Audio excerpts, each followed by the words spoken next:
Matapos ang ilang taong paghinto dahil sa pandemya, muling nagtipon ang mga minero mula sa iba't ibang munisipalidad ng Benguet para ipagdiwang ang Miners Day, isang mahalagang bahagi ng Adibay Festival ngayong 2025 sa Benguet Sports Complex Grandstand nitong November 21, Biyernes. Isa sa mga pangunahing kaganapan ang oath-taking ng mga bagong halal na opisyal ng Small Scale Mining Benguet Federation.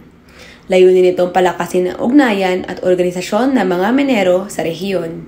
Ang pinaka-inabagang parte ng programa ay ang dayas, isang tradisyonal na proseso ng pagkuha ng ginto na hindi gumagamit ng kemikal. Ipinakita rito na may mga paraan ng pagmimina na hindi nakakasama sa kalikasan. And we are promoting this as a pro-environment technology.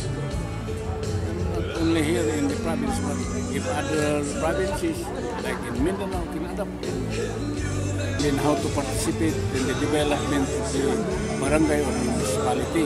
Kasama rin sa mga aktibidad ang hand marking at hand drilling na kumakatawan sa tradisyonal na pamamaraan at sa pisikal na sakripisyo ng mga minero sa kanilang trabaho. Layunin ng Miners Day na hikayatin ang mga minero na maging katuwang sa pag-unlad ng kanilang barangay at munisipalidad at maipakita sa mga turista ang makasaysayang ugat ng pagmimina sa Benguet sa kabila ng pag-usbong ng makabagong teknolohiya.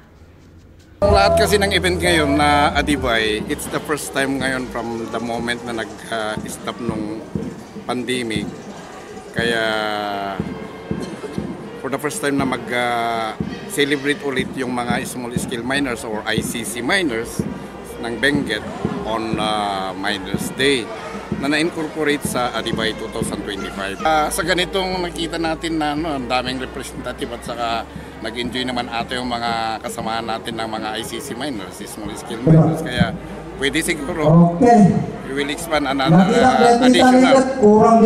Ang mga demonstrasyon na ipinakita ngayong taon sa Miners Day ay nagsisilbing paalala na ang pagmimina ay mananatiling mahalagang bahagi ng kasaysayan at kabuhayan ng Benguet. Ako si Cassandra Lucero, nag-uulat para sa Herald Express.